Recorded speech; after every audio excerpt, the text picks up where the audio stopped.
Agora, demônios que conosco fazem o bem. Aí é que está o grande problema. Creche, asilos para velhos, orfanatos, né? E uma série de empreendimentos que revelam a vontade de ajudar quem sofre. 10 para as 9. Então, nós, com os demônios, fazemos o bem, né? Vocês vêm aqui, por exemplo. Vocês vêm aqui. O que é que eu prego aqui? É claro que eu tenho minhas ideias, meus conceitos, mas tudo fundamentado no estudo, na pesquisa e na vivência.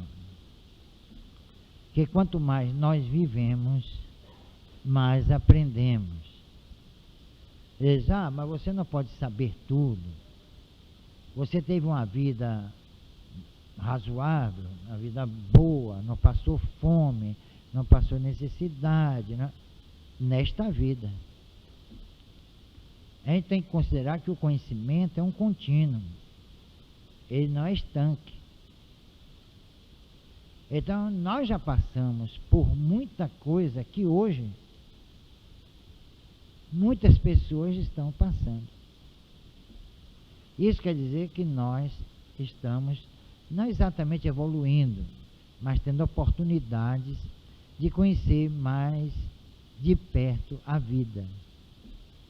E conhecendo a vida, nós nos colocamos numa posição não de pregação, mas de observância a certos ordenamentos, certos princípios que possam nos levar à paz de espírito, como chamam. E o que é que significa isso? Outro dia eu vi alguém escrever: a paz não é o resultado da resolução de conflitos, mas o primado da justiça. E completa: onde há justiça, há paz.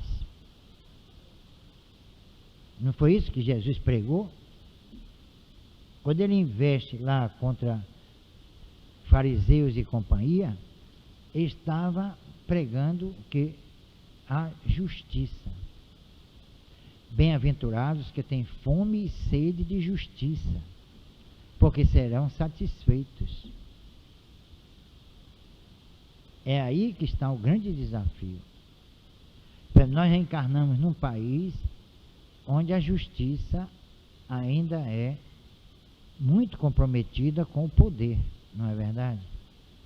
Já Bernardo é PT, Bernardo é político. Não, eu estou analisando sociologicamente a posição do espírito num plano em que ele vai ou vem em busca de aprimorar os seus conhecimentos,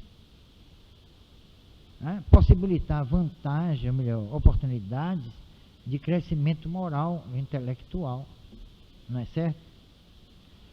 Bernardo é político. Não tem nada a ver com política aí. Tem a ver, sim, com a movimentação do indivíduo na sociedade. E ele sendo um ser eterno. O que a sociedade não acolhe como tal. Aí fora, por exemplo, nós somos reconhecidos como espíritos, como seres eternos? Não. Todo o sistema político, social, econômico, acadêmico, todo esse sistema é refratário ao espírito. Até as religiões. Não é isso? Ou não é? É. Agora, repare, a gente vem para cá, reencarna. O que é que nós vamos encontrar na sociedade que rejeita a gente? A gente pega uma legislação, não tem nada sobre espírito. Pega um currículo numa faculdade dessa, nada sobre espírito. Tudo nasceu para morrer, principalmente o ser humano, não é? Essa é a ideia que prevalece. É isso que eu vou lutar hoje à noite lá, mas com cuidado, como eu estou conversando aqui com vocês, porque o problema é de interpretação. Foram dizer, pessoas daqui disseram que eu era contra Deus, que era um absurdo. Como é que eu posso ser contra Deus? Contra o que eu não conheço? Agora, eu não sou contra, mas eu acho um absurdo um Deus fazer o que está aqui. No antigo Israel, Deus ordenou que todo aquele que praticasse o espiritismo fosse apedrejado até morrer. Quer dizer, o próprio Deus negando o espírito. É ou não é? Quer dizer, é um absurdo. E isso escreve numa revista que corre o mundo inteiro. São 102 idiomas. Já imaginaram? A Ásia toda, Torre de Vigia, acho que é Sentinela. Eu sentei. Eu até sentei, né? Eu sentei para ler a revista. Então, minha gente, eu acho o seguinte: os espíritas precisariam reagir. Mas como reagir? Se a maioria se acovarda. Hoje mesmo o produtor do programa disse: mas vocês espíritas são desunidos, hein? O cara não conhece nada de espiritismo, não sabe nem para onde é que vai. Eu não disse nada a ele. Ele disse: mas vocês são desunidos, hein? Eu não disse nada, eu fiquei calado. O que é que eu ia dizer? Não é? Então, eu dizer que Deus mandou que as pessoas que praticassem o espiritismo fossem apedrejadas, o que ele está dizendo é o seguinte: não é praticar o espiritismo, era consultar os mortos. E isso não é basicamente o espiritismo. Qualquer pessoa pode consultar os mortos. Não tem na Seixa Noé, mas tem negócio de culto aos antepassados? Então, não é consulta aos mortos? Hein? Quando a gente não, quando vocês, não sei se vocês ainda praticam isso, vão à igreja ou não vão à igreja, mas pede ao santo A, B ou C, principalmente aquela santa que está mais em evidência no Brasil, Santa Edvirge, a santa dos devedores. Essa que devia ser a padroeira do Brasil, viu, minha gente? Santa Edvirge. Então, quando vocês se dirigem a Edvirge, vocês dirigem a quê? Uma pessoa morta, né? Não. Pouco importa onde ela estiver, mas ela está morta, mortinha da Silva. Então, os católicos consultam os mortos. Ninguém presta atenção nessas coisas. Eu fico ali pensando: meu Deus, será que só eu que fico pensando nisso?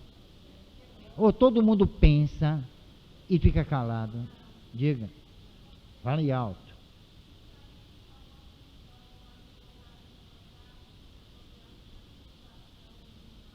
Ah, sim, que não é nem brasileira.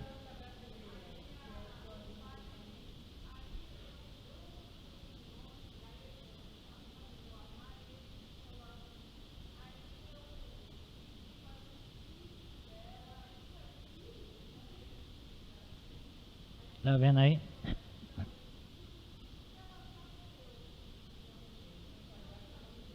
E, exatamente. Eles tropeçam em suas próprias bobagens. E vê uma coisa: quando Jesus voltou, depois da crucificação, o povo não consultou um morto? Ele não estava morto? Então, olha, eles não prestam atenção às bobagens que pregam. É por isso que tem um programa na Record, mas ela nem é brasileira, ela é italiana. Tem um programa na Record, tinha a 25ª hora. Aí telefonaram de lá, porque uma pessoa me disse, de dentro da televisão aqui, procurando saber, para me convidar para fazer um debate lá. Você sabe qual foi a resposta? E a própria minha que me disse, passou o fax, não convide, porque ele vai arrasar vocês todos. Isso aí, eu disse, você não devia ter feito isso. Você devia enrolar no passado, porque eu ia lá, ia acabar com a folia desse povo. Não é presunção de minha parte, não, né?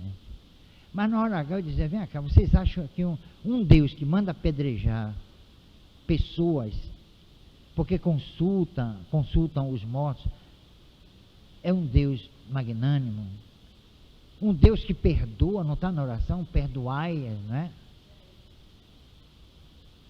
Consultar os mortos quer dizer consultar aos espíritos, filhos de Deus, criados por Deus. Será que Deus nos criou sem alma? Ou aquela alma que nasce com sopro? Né? E que o corpo tem uma história, a genética, tal, a evolução. Agora a alma não tem história nenhuma. E de onde vêm as ideias inatas? De onde vêm as aptidões? Hein? É do processo genético, é? Uma criança como Mozart, né? Não foi Mozart? Que sentava assim ao piano e tocava divinamente bem, com poucos anos de idade. E aí? Onde ele aprendeu aquilo? De onde ele tirou aquele conhecimento? Que através do inconsciente coletivo. Outro dia eu vi um padre dizer que o inconsciente coletivo é Deus.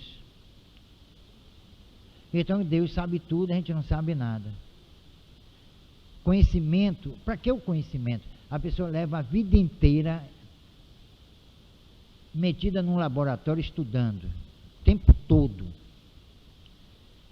Chega velho, a velhice. Ele acumulou um conhecimento fantástico, né? Para quê? Por quê? Ele morre. Aí esse conhecimento todo morre com ele. É isso, a coerência do Espiritismo é que esmaga esse povo. Vocês pensam que eles não estudam, não leem? É a coerência que mete medo. Porque sem a reencarnação, por exemplo, tudo é em vão. Que adianta eu estar aqui domingo, segunda, terça na livraria, quarta aqui, quinta na livraria, sexta aqui. Não tem mulher que suporte isso. Eu quero ir para o cinema, mas você só anda no centro, leve logo a cama, não sei o que lá. Então eu estou perdendo tempo. Isso é fanatismo? Ou eu acredito naquilo que estou fazendo, e acredito mesmo? Eu tenho certeza absoluta que os espíritos estão aqui conosco. O espiritismo não é a melhor doutrina, nem a maior doutrina. Porque ela não criou os seus princípios. São princípios universais. Todas as civilizações acreditaram na imortalidade, comunicabilidade com os espíritos, tudo isso. O espiritismo tomou de empréstimo e Kardec e as entidades da codificação trabalharam sobre esses princípios, que já eram cultivados, cultuados pela humanidade há milênios. Então não há se dizer, porque Kardec fundou, ele não fundou espiritismo nenhum. Ele codificou os princípios fundamentais da existência. Foi isso que ele fez. Então, se eu me considerasse um ser que fadado à morte, ao desaparecimento, eu não estaria aqui. Eu estaria enganando aqui e me enganando. Agora, esse povo que fica pregando o que prega, Ele sim que está perdendo tempo. Ele está perdendo tempo, porque está incutindo nas pessoas o seguinte: se você prestar culto a Deus, se você pagar o seu dízimo, aí Deus lhe dá carro, casa, apartamento, tudo, não é verdade? Não é assim que funciona?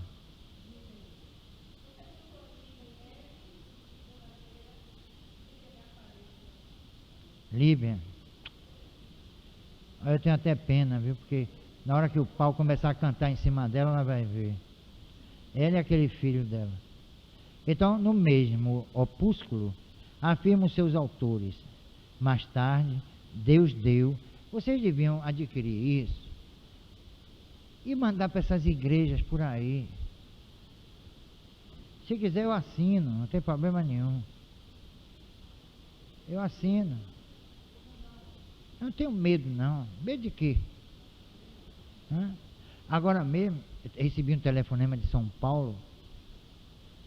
O livro mais vendido hoje em São Paulo é A Bíblia e Seus Absurdos. E tem uma coisa, lançaram a edição, nem me disseram.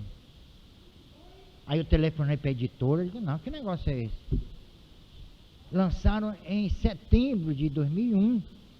Até lá já venderam mais de 3.000 exemplares. Outubro, novembro, dezembro, janeiro, fevereiro. Em 5 meses venderam e muito. Aí eu digo, não, eu quero a minha parte. Mande para a gente fazer um lançamento, para o dinheiro ser para o centro. Hein? Compre, eles estão alarmados com esse livro. O cara tem uma rede de livrarias em São Paulo. Ele diz, olha, é o livro mais vendido em nossa livraria. Eles estão aí planejando para eu ir lá para fazer um lançamento e tal. Eu digo, vocês pagando tudo, eu vou. Eu gosto de ficar no Maxud. Eu ir para alojamento, negócio de beliche, de Deus me livre. Vou não. O Maxud eu não digo, mas o Hilton, né, que é bugalho, Calton também, que é bugalho, né? E aí por diante. Então, no mesmo opúsculo afirmam seus autores. Mais tarde, Deus deu ainda mais ênfase ao seu ódio. Veja só, isso escrever numa revista. Deus deu mais ênfase ao seu ódio. Deus tem ódio? Olha, mas é esse Deus que eu não aceito. Agora, quem acha que eu estou falando contra Deus aqui é pior do que Deus. Ainda tem uma coisa chamada burrice. Que pelo menos Deus não presta, mas é inteligente. Esse Deus aqui. É burrice. Dizer que eu chego aqui e que eu sou contra Deus. Eu estou falando para quem? Eu termino baixando mesmo. E vou falar aqui coisas primárias para você.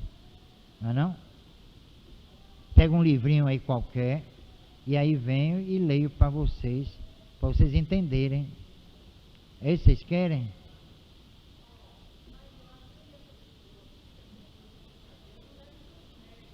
Não, a gente daqui mesmo, é daqui. Não foi nada assistido. Não. Olha, se eu estou dizendo que é daqui, é porque eu tenho prova que é daqui. Esse eu não vou dizer o nome. E não é uma só. É porque eu tenho piedade dessas pessoas. Que a ignorância merece piedade. A inteligência merece cuidado. Eu temo muito a pessoa inteligente. Agora, a pessoa burra, eu temo mais ainda. Porque não é mole, viu? Para levar porcaria para ir para fora, não está no limite. Ele diz assim, mas é o seu ódio pelas práticas desobedientes relacionadas com a adoração de espíritos invisíveis. Veja só, espíritos invisíveis. Eles queriam que os espíritos fossem o quê? Visíveis. não tratam, neste caso, de cruéis providências adotadas pela divindade para trucidar de uma vez por todas aqueles que criam em espírito, certamente levando em consideração a incomensurável força de que Deus dispõe, gostariam que ele os arrasasse com raios fulminantes, varrendo-os da face da terra, habitada por seus outros filhos, os eleitos, tão bonzinhos e mansos como cordeiros. Agora vocês vejam uma coisa interessante. Os protestantes brasileiros seguem o Velho Testamento, certo? Que pertence, na verdade, à cultura hebraica, certo?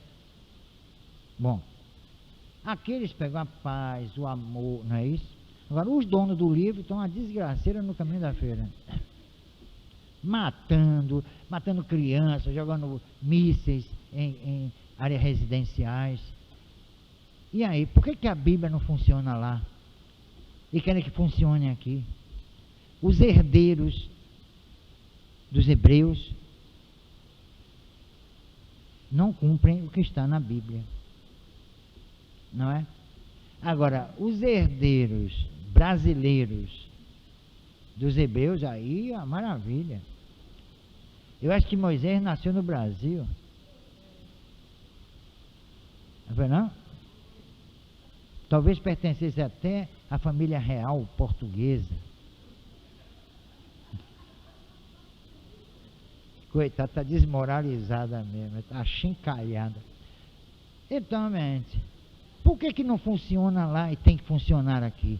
O que é que nós temos a ver com essa cultura? Nada. Vezes nada. Um livro de 1500 anos antes de Jesus. Então já tem 3500 anos. Será que ele é atual mesmo? E a psicologia, para onde é que vai? E a filosofia? E o raciocínio? Eu acho que isso tudo possibilita ao homem analisar a vida, as suas atitudes nas sociedades e aí tirar as suas conclusões. Agora, porque Deus disse isso, porque Deus disse aquilo. Será que foi Deus mesmo que disse?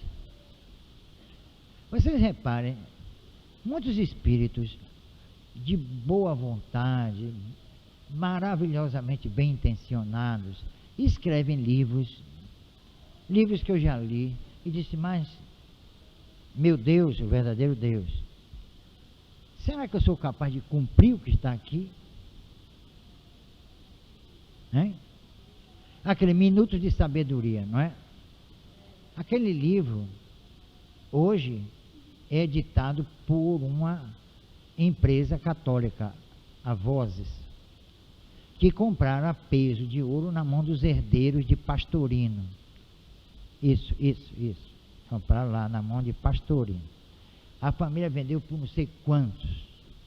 Hoje vende em tudo quanto é igreja e vende também em tudo quanto é livraria espírita. Aí, resultado, tiraram a palavra reencarnação e aí fizeram a festa. Eu olhei aquilo ali e digo, eu não posso ainda cumprir isso aqui. Talvez alguém possa, mas eu não posso. Eu não devo ser hipócrita. Eu não quero ser hipócrita. Eu não quero parecer aos outros aquilo que os outros gostariam que eu fosse. Ah, me decepcionei com o Bernardo. É burrice também. Porque eu não estou aqui para agradar as pessoas. Quando eu sair daqui, muita gente vai suspirar. Ah, até que enfim foi embora. Estamos livres. Deus levou. Mas não foi para a glória dele, não. Levou para os infernos. Que dessa altura do campeonato, Deus tem muito prestígio com o demônio. Que ele criou também. Foi ele que criou o demônio, sabia? Ou não? E aí falar em anjo caído, Eu conheço espinhela caída.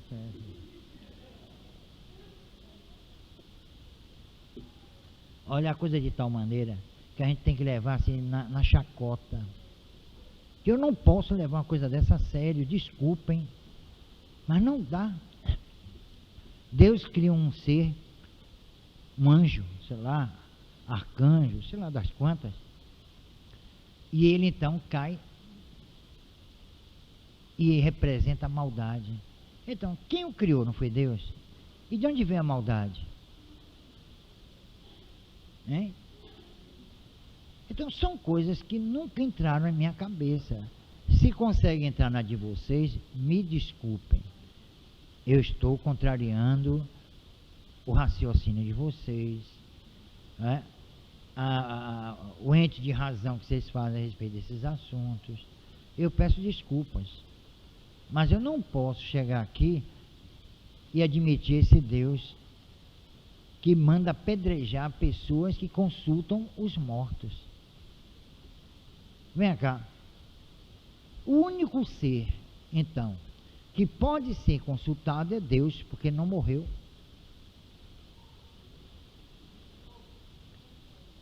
Hein? O que é que vocês acham? Que santo morreu. Tudo morreu. Jesus morreu. Todo mundo morreu, menos Deus. Então a gente só tem direito a consultar Deus. Não é não? Vamos seguir o raciocínio, por favor. E a gente vai chegar à conclusão que o único ser que pode ser consultado é Deus. E que ninguém sabe quem é. Como é que eu posso consultar alguém que eu não sei quem é? Vocês sabem? A Deus é a inteligência suprema, causa primária dos seres de todas as coisas. Eu não vejo isso explicar nada. Causa primária dos seres de todas as coisas. Não usaram nem Deus como criador. E foram os espíritos que disseram isso a Kardec. Então é a causa primária. E Deus é a concausa. Sabia dessa? Você sabe o que é com.causa? Não é nada de internet. É a concausa, é que Deus se criou a si mesmo. Agora, como eu não sei. E nem vou saber. Não é? Chama de concausa. Olha, menina, esses teólogos dos primeiros séculos do chamado cristianismo, mas fizeram misérias para encontrar respostas, porque eram homens inteligentes. Tomás de Aquino era inteligentíssimo. Agostinho era muito inteligente. Só o pessoal da escola neoplatônica de Alexandria, que tendo à frente Plotino, Clemente e Orígenes, foi que percebeu, esse pessoal, o engodo. Aí começou a criticar principalmente o Velho Testamento e questionar algumas passagens do chamado Novo Testamento. O que aconteceu com eles? Foram mortos a pedradas, os três. Depois de um concílio, primeiro concílio de Niceia. No segundo, sabe qual foi o tema do concílio? A mulher tem alma? Está lá, peguem, estudem. Se a mulher, questionando se a mulher tinha alma. Quer dizer, é um absurdo. Eu não sei que milagre, entre aspas, santas ou mulheres fossem tornadas santas, porque não tinha expressão nenhuma. Foi mais que uma jogada de sabedoria, uma artimanha. Então, o Deus que pregam aí católicos e protestantes é esse Deus aqui. É o Deus bíblico, né? Eu não acredito no Velho Testamento. Não acredito. Olha, o Deus de Cartago, o Deus de Roma, o Deus dos gregos e os deuses hebreus. Pronto. Ele tinha o Deus deles. Por que universalizaram esse Deus? Por que não universalizaram Zeus? Por que não universalizaram Alá? Hein? Não é? Eles acham o seguinte, que Alá, Zeus e Deus são a mesma coisa, a mesma entidade. Isso daí eu já vi. Eu não sei se é a mesma entidade, Alá ou Alá, né? Chama de Alá. Acho que corrigiram ele, tá, agora está chamando Alá. Alá. É Alá mesmo. É de Alá. É. Então, minha gente, é uma coisa que a gente tem que analisar. Isso aqui é um trabalho de estudo, de pesquisa. Aqui a gente não pode dizer, não, vamos estudar o capítulo tal do livro mediúnico tal. A gente vai chegar aqui a isso. Nós vamos chegar lá. Agora, nós estamos querendo uma base para que vocês não se surpreendam. Eu já fiz análise de vários livros mediúnicos, é um disparate. É a mesma coisa que as edições do Livro dos Espíritos. Se vocês pegarem a da Edicel, da LAC, da Federação Espírita Brasileira, da Federação de São Paulo, e aí por diante, é um disparate também só. Cada tradutor verteu para o português aquelas informações dos espíritos, as perguntas de Kardec, segundo a sua vontade. São desencontradas as respostas. Eu já fiz essa pesquisa lá na livraria. Já fiz essa análise, nessas três.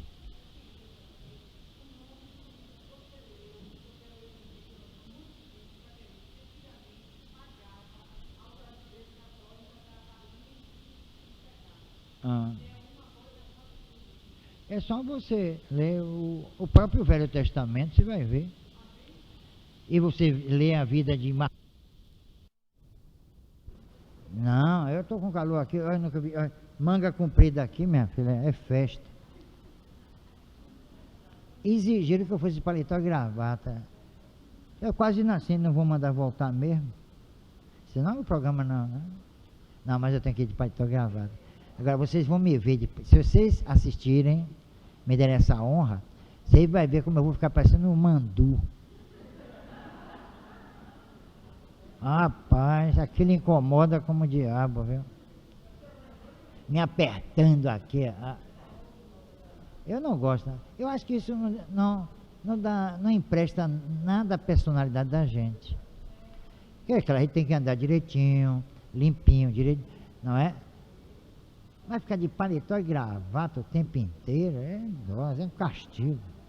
Bom, e assim de anátema em anátema, vão os espíritas sendo crucificados ao correr das páginas do livreto sem contemplação. Sem contemplação. O mais interessante é que a referida publicação é dirigida aos africanos de língua portuguesa. Confundem, pois, alhos com bugalhos, usando uma terminologia espirítica instituída por Allan Kardec na França. Demonstram um total desconhecimento dos postulados da doutrina espírita, mas, por outro lado, revelam-se exímios manipuladores de palavras e conceitos, torcendo-os a seu bel prazer, de modo que fiquem ajustados aos seus propósitos. É assim que funciona. Vocês já viram falar no leito de Procusto? Leito de Procusto é o seguinte, era um salteador, isso é da mitologia grego.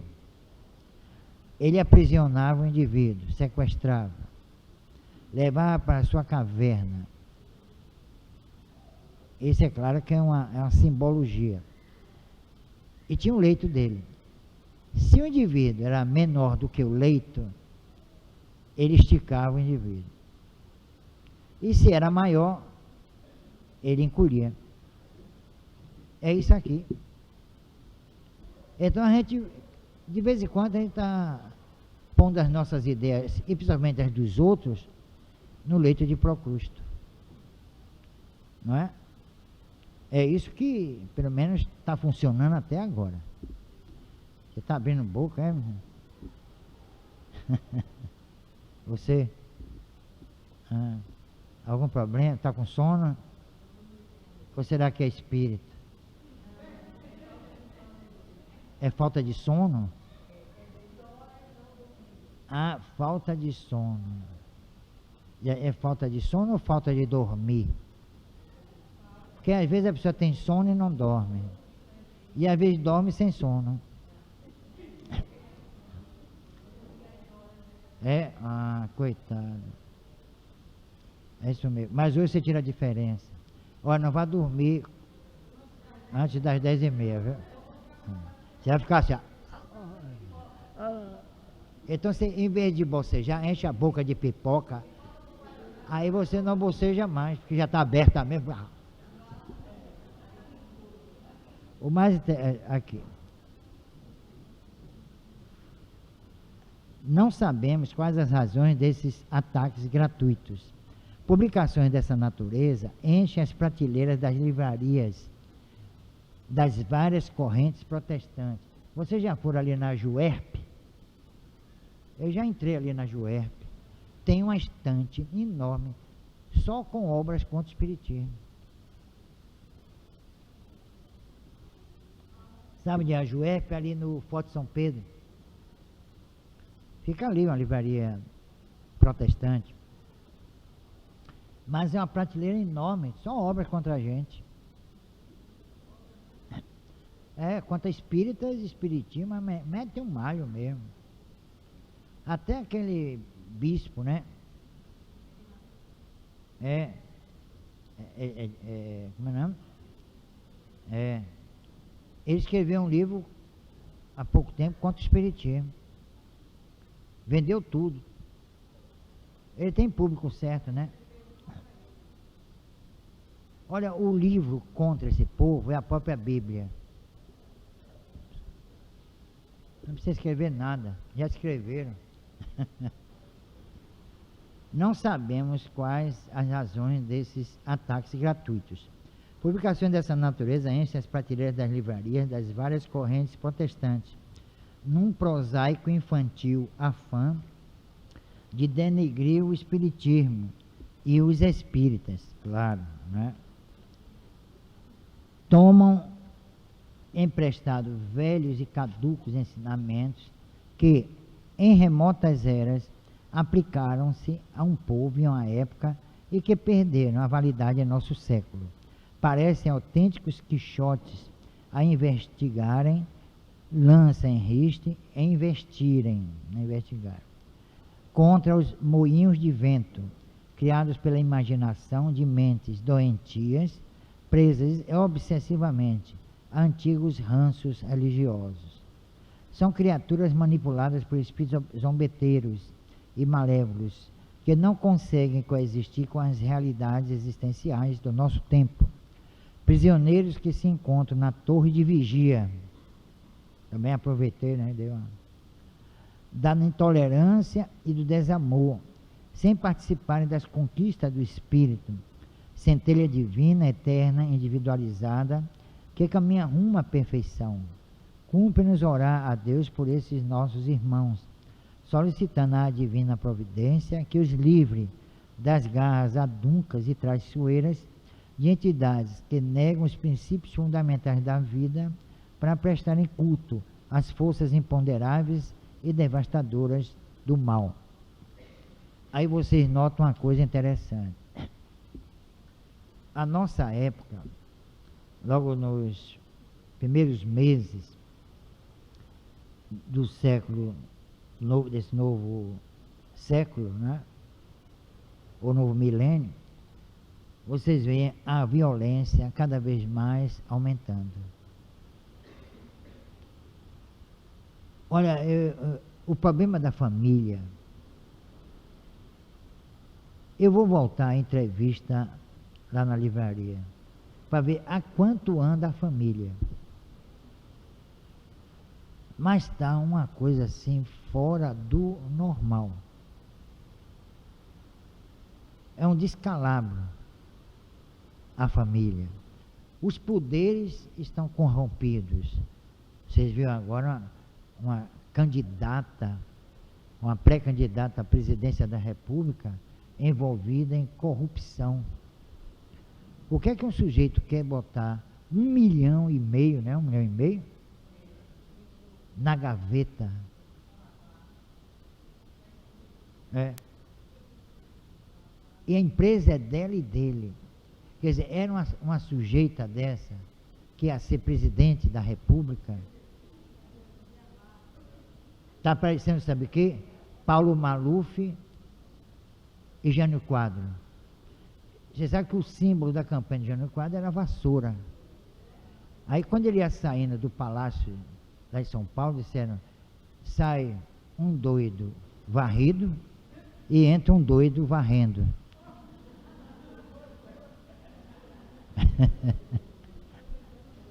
Entendeu? Então é isso, minha gente. Nós estamos num país desmoralizado. As religiões enganando o povo. Os políticos corrompidos. A justiça, né, pelo mesmo caminho. E aí? Eu acho que tudo isso gera violência. E onde estão as religiões? Onde estão os espíritas? Eu acho que fazer passeata pela paz, isso chama atenção, é bonitinho, mas não resolve. A paz não se conquista assim, é uma coisa globalizada. É o empenho de nós que somos esclarecidos, esclarecer aqueles que não são. Saber como pleitear os seus direitos, como o povo está fazendo na Argentina. Porque lá também está tudo corrompido. Então, é um país, né, em que uma governadora, um secretário de Estado envolvidos em falcatrua, aí alguém disse, isso é apenas uma tempestade no copo d'água, num copo d'água. Né? Quer dizer, é uma coisa sem importância. A corrupção está de tal maneira que virou tempestade em copo d'água. É isso. Então a religião está indo pelo mesmo caminho. E tem uma coisa interessante, eles diminuíram os ataques ao espiritismo. Diminuíram sensivelmente, porque os espíritas não são mais aquela ameaça de antes.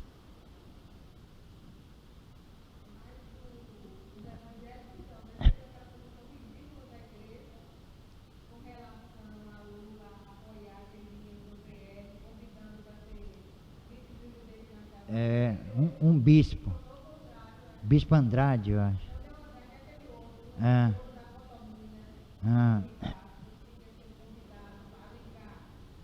Olha, se vocês pensarem bem, eu não tenho nada com se vocês votarem em fulano, ciclano, Beltrano, o problema é de vocês. Mas eu estou olhando assim, não estou vendo um candidato que preste. Não tem um. Todos são comprometidos com esse sistema podre que está aí.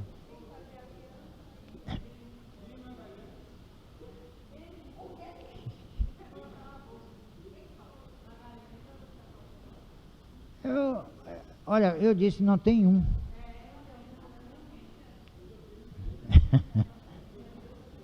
Eu não vejo nenhum político hoje no Brasil capaz de me sensibilizar moralmente. Eu não vejo. E eu estou agindo como espírita, não estou agindo como cidadão. Porque falam muito em cidadania por aí, né? Falam em cidadania. Vocês vão lá para o SUS. Aí vocês vão ver a cidadania. Vão para lá. Entre na fila ali em Manduce. desde 5 ou 4 horas da tarde para ser atendido de madrugada, vá. Então, um país onde a educação e a saúde estão jogadas às traças. E nós podemos ter paz. Um espírito pode ter paz. Ele leva o filho dele com uma doença lá no hospital público. Ele fica lá jogado, porque não tem dinheiro. Vocês viram agora uma medida que a gente tem que elogiar. Aquele negócio da calção, mesmo tendo plano de saúde, quando a pessoa entra num hospital desse particular, um depósito. Felizmente fizeram alguma coisa útil, séria. Agora não sei por quê. Talvez porque não tenha corrido dinheiro dos donos de hospitais. Se recusaram, aí para vingança, mandou brasa. Por que não fazem uma auditoria quando um deputado, um senador deixa a Câmara? Quando ele entra, esse negócio de prestar conta, negócio da candidatura, isso não resolve nada. É saber o seguinte, você tinha o quê? Uma casa e um carro. Hoje você tem um shopping, hoje você é dono de postos de gasolina, hoje você é bilionário, apartamento de 1 milhão de reais. De onde veio esse dinheiro, meu amigo? Do seu salário? É isso. Alguém precisa moralizar esse país. Ou tentar, porque acho que se conseguir, matam. Ele é eliminado.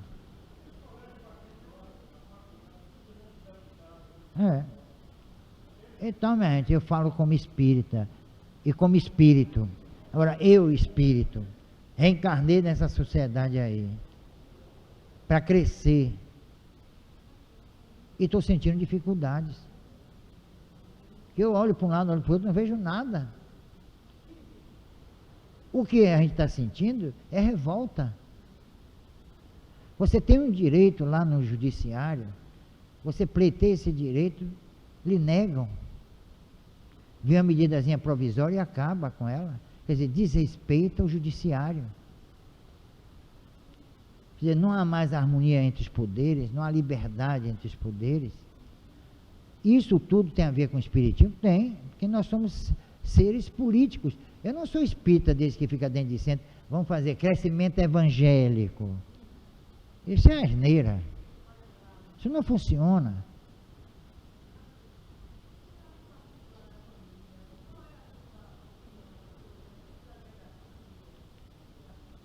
Isso é o reflexo de uma sociedade em decadência, como a nossa. Ela faz parte existem os segmentos, e esses segmentos se interligam. E aí a família também está sofrendo esse processo. Não é? Por exemplo, o relacionamento entre pais e filhos, hoje, como é que funciona? A criança vai para a escola. Lá ela morde o coleguinha, ela bagunça, ela chega para a professora e diz, olha, você come graças a mim. Professores já me disseram isso. Se não fosse por nós aqui, você ia morrer de fome. Entenderam isso? Por que uma criança diz isso? Vá a professora se queixar aos pais para ver. Na mesma hora põe para fora da escola. Então é isso que está ajudando na corrupção. Eu, quando era do primário e pintava lá, eu entrava na fila para tomar bolo, uma palmatória. Hoje, se uma escola cair na asneira de fazer isso, está perdida. É Polícia Federal, é Polícia Rodoviária, é tudo. Fecham o colégio. Olha aí. Não é? Na Inglaterra, país primeiro mundo, a civilização mais importante da Terra é a inglesa, que a colonização dela na América resultou em quem? Numa potência. No Canadá, uma potência. Na Austrália, uma potência. Na Nova Zelândia, uma potência. Tudo primeiro mundo. Até na África do Sul. Onde o inglês chegou, largou progresso, entendeu? E aí por diante. Na Inglaterra, voltou a palmatória. Voltou. Por quê? Pela indisciplina dos alunos. Olha, uma vez eu fui falar na faculdade de psicologia, o professor, os alunos de costa para mim, e o professor lendo um jornal. Aí eu cheguei lá, fiquei calado olhando para o pessoal. Todo mundo lendo, conversando, trocando ideia. E só o grupo que me levou ficou prestando atenção. Eu calado. Não disse um pio. Nada. Eu fiquei olhando o pessoal, olhava o professor. Aí um pessoal fazia assim, pode começar, Bernardo. Eu só começo quando o professor, que é mal educado, deixar de ler, eu digo mesmo, vocês sabem o que eu digo, deixar de ler esse jornal, e os alunos, em vez de me darem as costas, educadamente saiam da sala ou fiquem, mas olhando para mim. Foi assim que eu fiz. Aí o professor, desculpe. Então, eu digo, é assim, ó. Depois eu disse a ele, o senhor está dando, eu ainda chamei de senhor, o senhor está dando mau exemplo aos seus alunos. Isso, educação, não é só dentro da família, não, é aqui dentro também. Pronto, ele não gostou, o que eu posso fazer? Ele ia me bater? Porque, olha, mas eu não tenho um papo na língua, eu digo. Não tem para onde correr. Então, o que está acontecendo hoje no nosso país é isso. Por isso que os espíritos se comunicaram aí, eu vou repetir, disseram, nós queremos saber quem trouxe o espiritismo para o Brasil. Nós queremos saber qual foi o irresponsável, disse mesmo assim.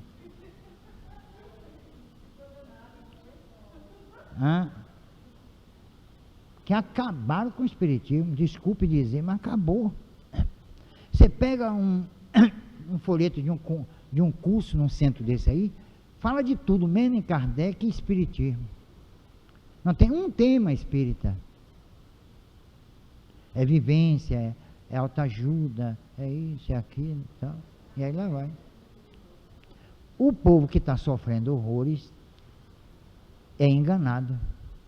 Porque não adianta, minha gente. Quer ver uma coisa? Vocês vêm para aqui, para encerrar, porque eu tenho que sair. Aí eu chego aqui e falava em amor, em paz, harmonia, tranquilidade e tal. E tem alguém aí passando fome. Chegar em casa, olhar para a mulher, dormindo de fome, que dorme, dá uma leseira desgraçada.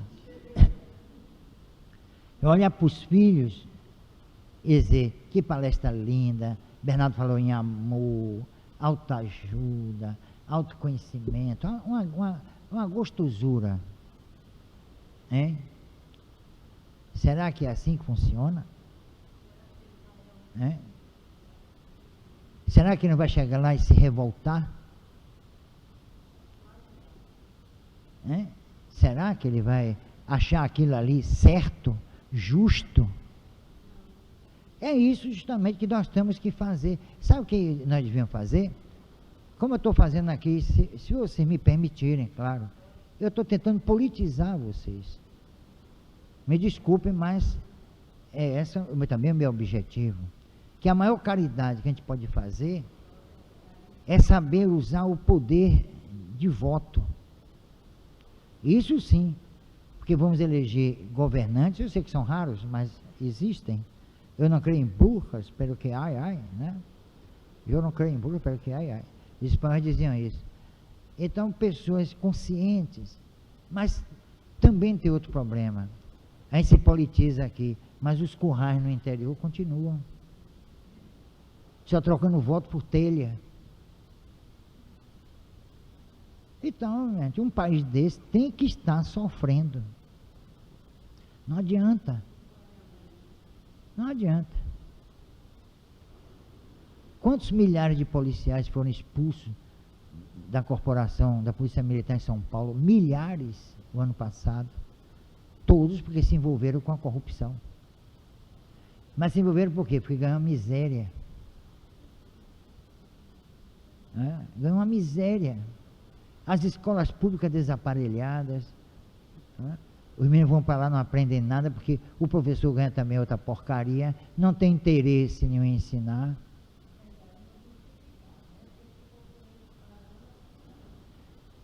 Ganha uma porcaria, vai se esforçar como? Faz. Isso. Fica reclamando. Mas todo mundo reclama. Agora, devia fazer o seguinte, em vez de reclamar, se unir. O problema é o seguinte, que os sindicatos brasileiros estão desmoralizados. O sindicalismo no Brasil acabou. Então não tem quem lute por essas categorias. Essa que é a verdade. Não tem quem lute pelas categorias. Lá em Paris, ou melhor, na Europa, o professor vive da cátedra. Aqui não, ninguém consegue. Olha aí. Nos Estados Unidos, eu fiz questão de visitar uma família de brancos e uma família de negros. Vejam só. Eu fui pela manhã em uma família e a outra. Sabe o que eu constatei? O mesmo breakfast da branca era o mesmo da negra. Ovos, bacon, pão, suco de laranja, não mudou em nada. Então, vejam só, como a cultura americana, que tem base na cultura inglesa, foi assimilada por esse povo. Aqui não se discrimina. Esse pessoal está discriminando. Não tem um bloco aí, o afrodescendentes? Se eu fosse carnavalesco, eu fundava um bloco de luso-descendentes. Ia ser um escândalo. Luso-descendentes. Então, não há unidade cultural aqui, é um dos problemas sérios do Brasil. Não existe uma unidade cultural. Nos Estados Unidos, existe. E aí é que está a grande força dele. Você vê que Colin Powell foi um dos maiores generais da história dos Estados Unidos. E é negro. Não é? Aqui no Brasil não tem preconceito, mas você chega na Câmara de Deputados, no alto comando da Marinha, não vejo negro não, eu vejo tudo branquinho, alvinho, a maioria do Rio Grande do Sul. Está vendo? Então é um país de contrastes violentos, terríveis. Isso eu acho que é como De Gaulle disse, esse não é um país sério. De Gaulle disse isso, Charles de Gaulle. Então eu faço das palavras dos espíritos aí as minhas. Quem trouxe o espiritismo para aqui? A gente tem que saber quem foi. Não, eu vou botar na internet. Porque, infelizmente, nós estamos aí vendo o espiritismo se acabando. Sinto muito dizer isso, desculpem, mas é a grande verdade. Tá bom? Eu não sei até que ponto isso vai, né? Mas que está acabando. A minha... Segurar o que? A barra? Que barra, meu?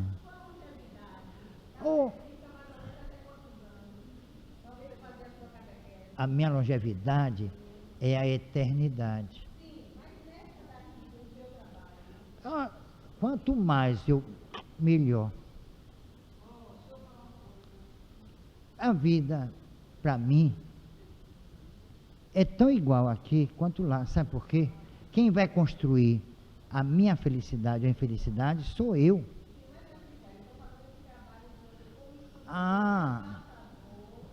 Eu sei lá, menina. Vocês acham que eu vou... Eu, no dia 16 de abril, eu faço 60 anos. Não pareço. Pareço? Pareço?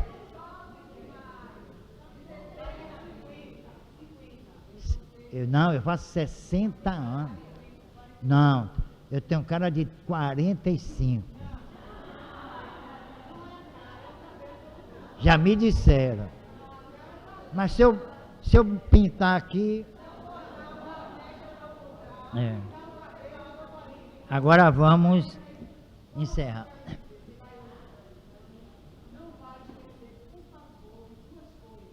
Diga.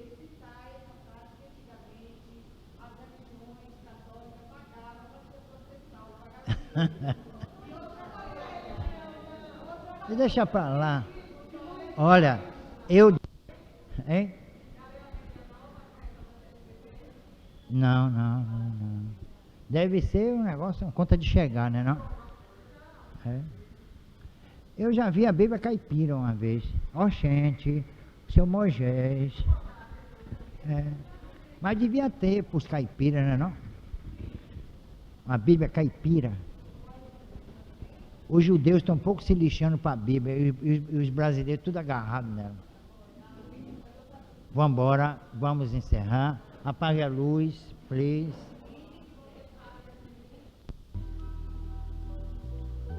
Aos primeiros vagidos da angústia, do desespero, mas aquela paz que há de se sustentar na razão, no bom senso, na lógica.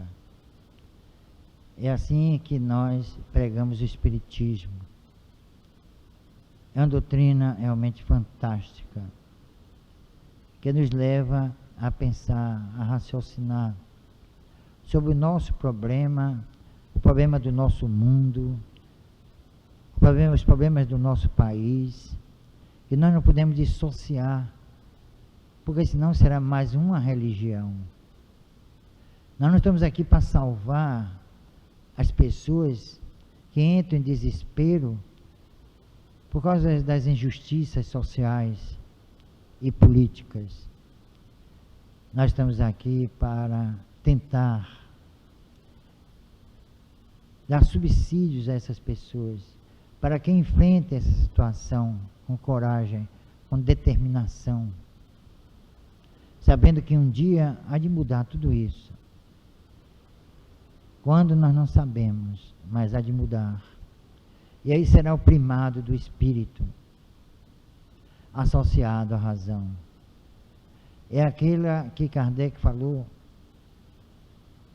é aquela que enfrenta, é a fé que enfrenta a razão em todas as épocas da humanidade. A fé não é apenas uma questão sentimental, mas de raciocínio, de lógica, de bom senso. Que Jesus, o nosso mestre, seja louvado. E até amanhã. Ou até mais tarde. Estou suando mais do que pano.